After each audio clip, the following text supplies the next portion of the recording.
Welcome guys. Today we move to conversion of simple and complex sentences. Simple sentences को complex sentence में transform करना और complex sentence को simple sentences में transform करना सीखेंगे। आप जानते हो कि सिंपल सेंटेंस किसे कहते हैं, जिसमें केवल एक सब्जेक्ट और एक वर्ब आती है, एक सेंटेंस, वो सिंपल सेंटेंस है। और जब हम कॉम्प्लेक्स सेंटेंस में बदलते हैं तो इसमें एक मेन क्लॉज आती है और से सबऑर्डिनेट क्लॉजेज, डिपेंडेंट क्लॉजेज आती हैं। डिपेंडेंट क्लॉजेज तीन प्रकार की होती हैं। अगर नाउन का काम करती हैं तो नाउन क्लॉज, अगर एडजेक्टिव का काम करती हैं तो एडजेक्टिव क्लॉज, अगर एडवर्ब का काम करती हैं तो एडवर्ब क्लॉज। अब देखिए, हमने बाय यूजिंग नाउन क्लॉज बना लिए हैं। आज हम चल रहे हैं बाय यूजिंग एडजेक्टिव क्लॉज। हम क्या करेंगे, सिंपल सेंटेंस के दो पार्ट करेंगे। सिंपल सेंटेंस में से एक मेन क्लॉज निकाल लेंगे और दूसरी क्लॉज जो है अपने मन से तैयार करेंगे, जिससे उसका अर्थ निकल जाए और वो एडजेक्टिव का काम करे। एडजेक्टिव क्या होता है, नाउन या प्रोनाउन को डिफाइन करता है, और हमेशा वो शब्द जो डिफाइन कर रहा है, या ये कहिए कि पूरी क्लॉज उस वर्ड के पीछे आती है, जिस वर्ड को यानी नाउन और प्रोनाउन के पीछे आएगी। ये नहीं होगा कि आप क्लॉज को लिख लो उसके बाद फिर क्या लिखो, एडजेक्टिव क्लॉज लिखो। एडजेक्टिव क्लॉज अगर लास्ट वाले वर्ड को डिफाइन कर रही है, नाउन प्रोनाउन वहाँ पर है, तब तो ठीक है। अगर माना नाउन प्रोनाउन बीच में है, सब्जेक्ट के बाद है, या सब्जेक्ट ही खुद नाउन प्रोनाउन है बाकी नहीं है, तो हमको सब्जेक्ट के बाद क्या लिखना पड़ेगा, एडजेक्टिव क्लॉज पूरी लिख लेनी पड़ेगी। फिर मेन क्लॉज की सब्जेक्ट के बाद तो आपने क्या कर दिया, एडजेक्टिव क्लॉज लिख दी। अब बाकी जो मेन क्लॉज का सब्जेक्ट है उसकी वर्ब कहाँ जाएगी, उसका कंप्लीमेंट कहाँ जाएगा, वो लास्ट में आएगा। लिखने का तरीका ये है। हम सेंटेंस से समझते हैं। आज एक्सरसाइज नंबर 2 को समझो। Convert the following simple sentences into complex sentence by using an adjective clause. Adjective clause का प्रयोग करते हुए सिंपल सेंटेंस को कॉम्प्लेक्स सेंटेंस में ट्रांसफॉर्म कीजिए। Number 1, I met a blind beggar. मैं एक अंधे भिखारी से मिला। ये एक सेंटेंस है, इसको हम सिंपल सेंटेंस कहते हैं। अब इसके कॉम्प्लेक्स सेंटेंस बनाना है हमें। दो उपवाक्य चाहिए, दो क्लॉज चाहिए। एक क्लॉज मेन क्लॉज होगा और उसके बाद दूसरा एडजेक्टिव क्लॉज। एडजेक्टिव क्लॉज उसके बाद लिखा जाएगा जिसको डिफाइन कर रहा है। जैसे मैं देखता हूँ, ये ब्लाइंड शब्द है ना, आई met a beggar, beggar noun है। मैं एक भिखारी से मिला। भाई अब तुम कहोगे कौन से भिखारी से मिले, जो अंधा था, ब्लाइंड दे रखा है, जो अंधा था। तो हम बेगर के पीछे, बेगर को यानी बेगर को डिफाइन कर रहा है जो, हु वॉज ब्लाइंड, तो क्या हो जाएगा, वो was blind, adjective clause. I met a beggar क्या हो जाएगा, मेन क्लॉज। तो हम बना सकते हैं, आई मेट अ बेगर। लीजिए ये मेन क्लॉज। अब बेगर नाउन मिल गया हमको, इसके पीछे आप एडजेक्टिव क्लॉज जोड़ सकते हो। Who was blind. वॉज क्यों लिखा, क्योंकि यहाँ पास्ट टेंस है, इसलिए यहाँ वॉज आएगा। ब्लाइंड शब्द भी आ गया। मैं एक भिखारी से मिला जो अंधा था, और सिंपल क्या था, आई मेट ए ब्लाइंड बेगर। मैं एक अंधे एक भिखारी से मिला। तो ये हो गया कॉम्प्लेक्स सेंटेंस। किसका यूज किया हमने, एडजेक्टिव क्लॉज का। Next, he gave me a red pen. उसने मुझे एक लाल कलम दी। जनरली हम देख लेते हैं कि एडजेक्टिव क्या है। वैसे तो एडजेक्टिव रेड है, और आएगा किसके पीछे, पेन। पेन क्या है, नाउन है। तो एक काम करो, he gave me a pen, he gave me a pen, ये मेन क्लॉज बन सकती है। उसने मुझे एक कलम दी। भाई कौन सी कलम दी, कैसे कलम दी, तुम कहोगे रेड आना है, जो लाल थी। विच वॉज, पेन के पीछे क्या आएगा, हु नहीं आएगा। हु किसके पीछे आता है, प्राणी के पीछे। और पेन के पीछे क्या आएगा, विच, जो। विच वॉज रेड, तो क्या कहो, he gave me a red, red pen नहीं कहोगे, he gave me a pen. he gave me a pen. उसने मुझे एक कलम दी। पेन नाउन है, इसके पीछे क्या आ सकता है? एडजेक्टिव क्लॉज आ सकता है। कैसी थी पेन?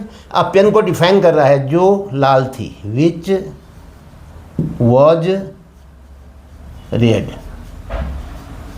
मैं पूछना चाह रहा हूँ विच वॉज रेड क्या है? Adjective clause. यहाँ हु वॉज ब्लाइंड क्या था? Adjective clause. किसके पीछे आया है? नाउन के पीछे, नाउन के पीछे।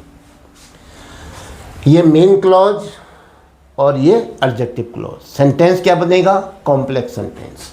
Next, I know the place of his hiding. मैं उस स्थान को जानता हूँ, ऑफ हिज हाइडिंग उसके छिपने का। मैं उसके छिपने के स्थान को जानता हूँ। आई नो, अगर आप नो के बाद लिख दोगे तो ये वर्ब है, तो एडवर्ब बनेगा। क्लॉज क्या बनेगी? एडवर्ब। अगर आप नाउन के बाद लिखोगे क्लॉज को तो क्या बनेगी? Adjective. I know the place, ये ठीक है, प्लेस स्थान, ये क्या है? नाउन है। तो प्लेस के बाद आपका क्या आ सकता है? एडजेक्टिव क्लॉज आ सकती है। तो आई नो द प्लेस क्या हो जाएगी? भाई आई सब्जेक्ट है, नो वर्ब है, मेन क्लॉज हो जाएगी।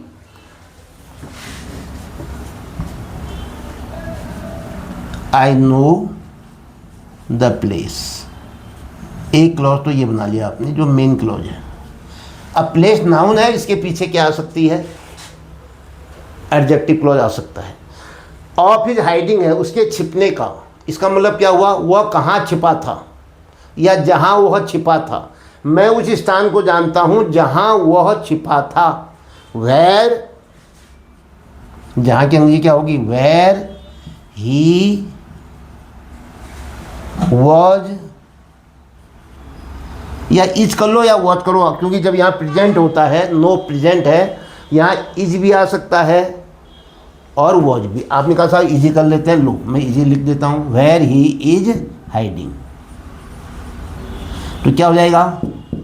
जहाँ वह छिपा हुआ है। मैं उस स्थान को जानता हूँ जहाँ वह छिपा हुआ है। मैं उस स्थान को जानता हूँ जहाँ वह छिपा हुआ था। ये इसके पीछे कुछ भी आ सकता है, प्रेजेंट, पास्ट, फ्यूचर, पहली फॉर्म है। अगर पास्ट होता तो यहाँ प्रेजेंट नहीं आ सकता था। तो देखो, I know the place, main clause, where he is hiding, adjective clause, और ये दोनों क्लॉज मिलकर के एक सेंटेंस बना रहे हैं। इसको हम क्या कहेंगे? Complex sentence. Number 4, I stood first in the class. मैं कक्षा में पहले स्थान पर आया। मैं कक्षा में प्रथम उत्तीर्ण हुआ, पहले स्थान पर था। तो क्या कहोगे? I stood first in the class. ये भी गलत हो, चलो गलत, क्लास तो है, नाउन मिल गया था हमको, फर्स्ट को छोड़ देते हैं, है ना। आई स्टूड नहीं बन पा रहा है।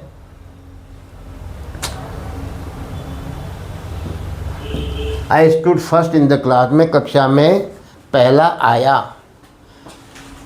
प्रथम स्थान पर था। तो क्या कहोगे? आई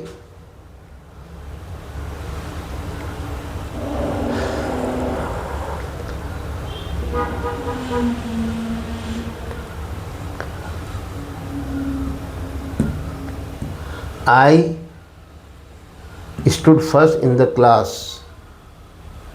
एक काम कर सकता हूँ मैं, अब नहीं बन पा रहा तो हम प्रिंसिपल क्लॉज के लिए क्या कर सकते हैं?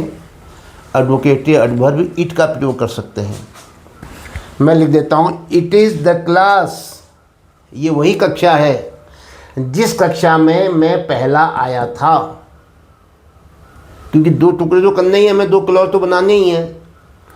अगर आप कहते हो स्टूड वर्ब है, फर्स्ट, ये भी फर्स्ट सेकंड थर्ड एडजेक्टिव ही हुआ।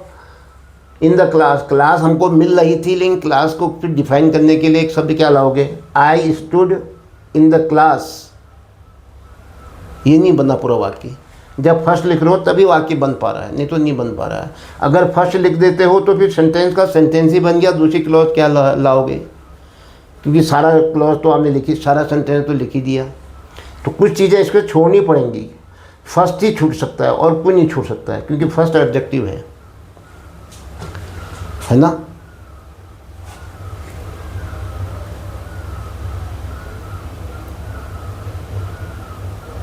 एक काम कर देता हूँ, अपने बारे में ही कह रहा हूँ, आई के बारे में। तो आई एम द बॉय, क्योंकि बॉय भी क्या हुआ, नाउन ही हुआ। I am the girl, girl भी क्या हुई, नाउन ही हुई। Who stood first in the class, मैं वही लड़का हूँ जो कक्षा में पहला आया था। मैं वही लड़की हूँ जो कक्षा में पहली आई। बनना नहीं बनना है। आई को आपने डिफाइन किया, आई एम द गर्ल। अगर ये स्टूड है तो I was the girl, I was the boy. Low,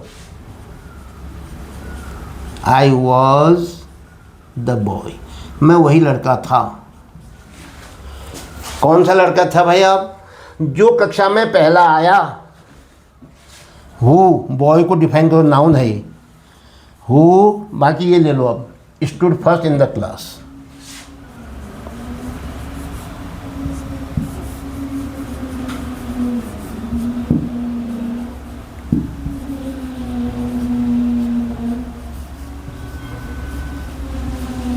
Who stood first in the class?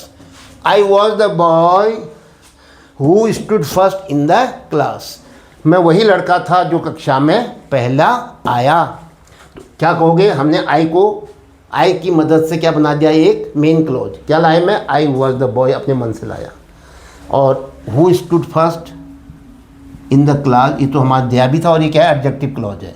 Where he is hiding, ये क्या है, एडजेक्टिव क्लॉज है। Fifth, I know the person, मैं उस आदमी को जानता हूँ, लिविंग इन द सिटी, शहर में रहता है। शहर में रहना वाला जो व्यक्ति आप बात कर रहे हो उसको मैं जानता हूँ। तो देखो ये पर्सन तो नाउन मिल ही गया था। आई नो द पर्सन, मैं उस व्यक्ति को जानता हूँ। किस व्यक्ति को जानता हूँ, जो शहर में रह रहा था, जो शहर में रह रहा है। शहर में रहने वाला आदमी नहीं कह सकते हम, फिर कोई वर्ब मिलेगी नहीं हमको।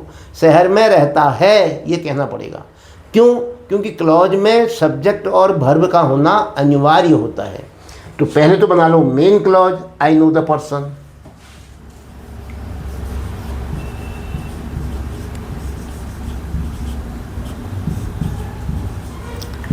आई नो द पर्सन। अब ये पर्सन नाउन है, इसके पीछे क्या आ सकता है, एडजेक्टिव क्लॉज आ सकता है। क्या है सारांश, लिविंग इन द सिटी, शहर में रहने वाला। तो मैं क्या कहूँगा, जो शहर में रहता है। Who is living in the city कर लो तुम भी, लो, who is living in the city, जो शहर में रह रहा है। Who is living in the city. Present continuous tense, present indefinite में क्या होता है, I know the person who lives in the city, उसका अर्थ हो जाता है जो शहर में रहता है। तो क्या है गया, आई know the person main clause, who is living in the city adjective clause. दोनों मिलकर के एक वाक्य बना, क्या कहलाएगा, complex sentence. Number 6, good boys work hard, अच्छे लड़के कठिन मेहनत करते हैं। अब क्या कहोगे, इसमें दो टुकड़े करने हैं, एक मेन क्लॉज, एक एडजेक्टिव क्लॉज। एक काम तो ये हो सकता है, हु वर्क हार्ड, जो कठिन मेहनत करते हैं वो क्या होते हैं, गुड बॉयज होते हैं। लेकिन केवल गुड बॉयज दे रखा है, इसकी वर्ब नहीं है। अपने मन से आपको वर्ब भी लाना पड़ता है।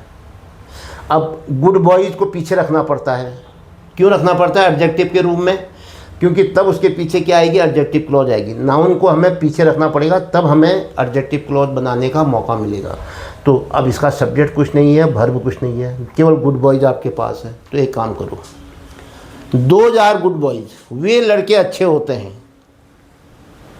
दोज बॉयज आर गुड नहीं कहना, गुड कहोगे तो फिर एडवर्ब बनेगा, वो एडवर्ब क्लॉज बन जाएगी, गुड एडजेक्टिव हो जाएगा, एडजेक्टिव के पीछे एडवर्ब क्लॉज बनेगा। तो हमें क्या करना पड़ेगा, बॉयज को ही रखना पड़ेगा पीछे। दोज बॉयज आर गुड नहीं कर सकते हो, दोज आर कर दो, वे होते हैं गुड बॉयज, अच्छे लड़के।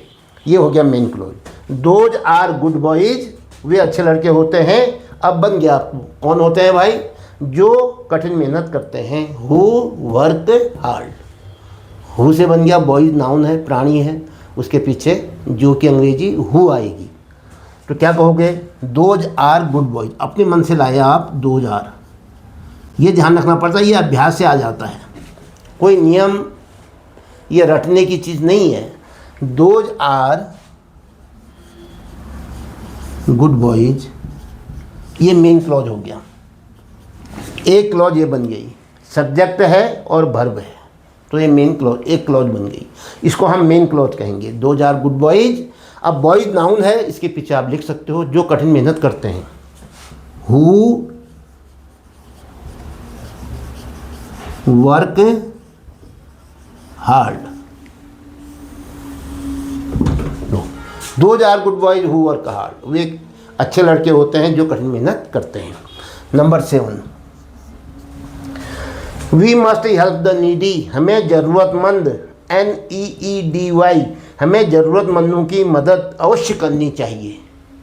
वी मस्ट हेल्प, हमें अवश्य मदद करनी चाहिए, वर्ब आ गया। अब वर्ब के पीछे नहीं आ सकता है। अगर लिख भी दोगे हु आर नीडी तो क्या हो जाएगा, एडवर्ब क्लॉज हो जाएगी। क्यों? क्योंकि एडवर्ब क्लॉज जो है वर्ब और एडजेक्टिव को मॉडिफाई करती है या वर्ब और एडजेक्टिव को डिफाइन करती है, इसलिए हेल्प नहीं आ सकता है। We must help the needy. अब आगे को मैं अगर कहता हूँ तो कुछ बचा ही नहीं मेरे पास। सिंपल सेंटेंस में तो सारी बातें आ जा रही हैं। हमें बनाने हैं 2 clause.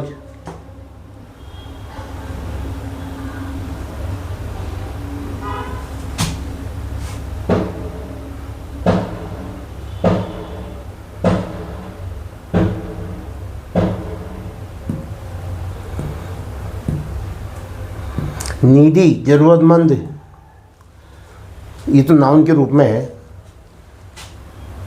The poor, the needy, the week.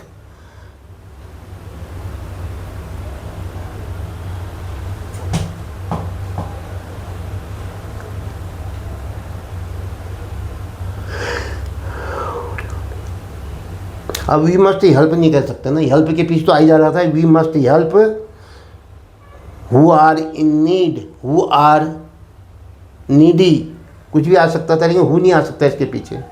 Adverb clause हो जाएगी, हमें एडजेक्टिव क्लॉज बनानी है।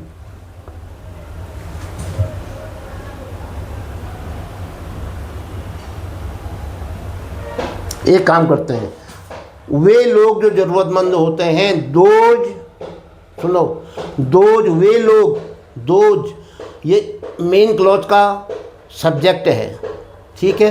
दोज मेन क्लॉज का सब्जेक्ट है, इसका बाकी हिस्सा बाद में सोचना। हु आर नीडी, अब हु आर नीडी क्या हो गया, एडजेक्टिव क्लॉज। दोज क्या है, प्रोनाउन है।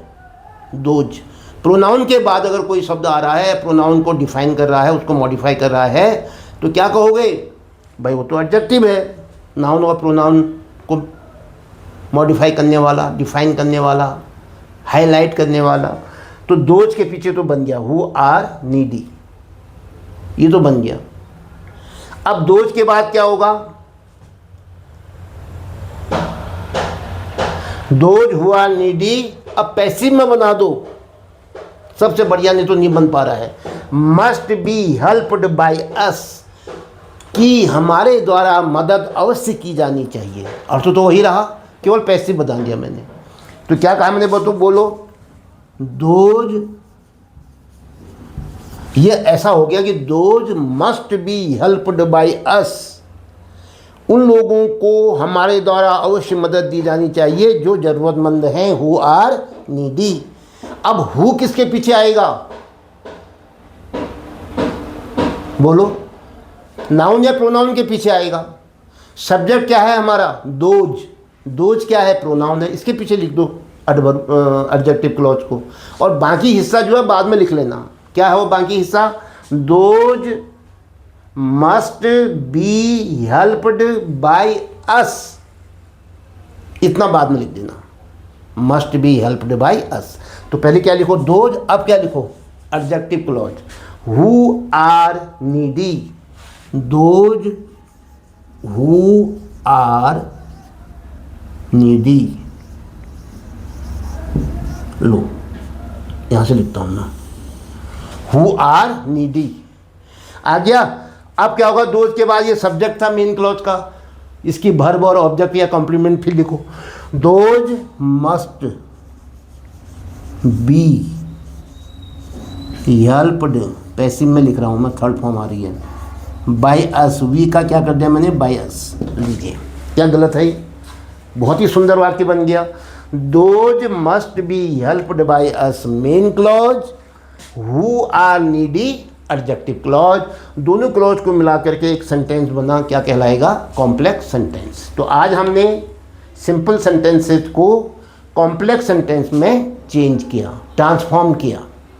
तो आपको कितना समझ में आया ये वीडियो, आप अपनी राय कमेंट बॉक्स में दें और चैनल को सब्सक्राइब करना न भूलें। दोस्तों को भी इसे अवश्य शेयर करें। इसके साथ ही आज का ये वीडियो समाप्त होता है। जय हिंद।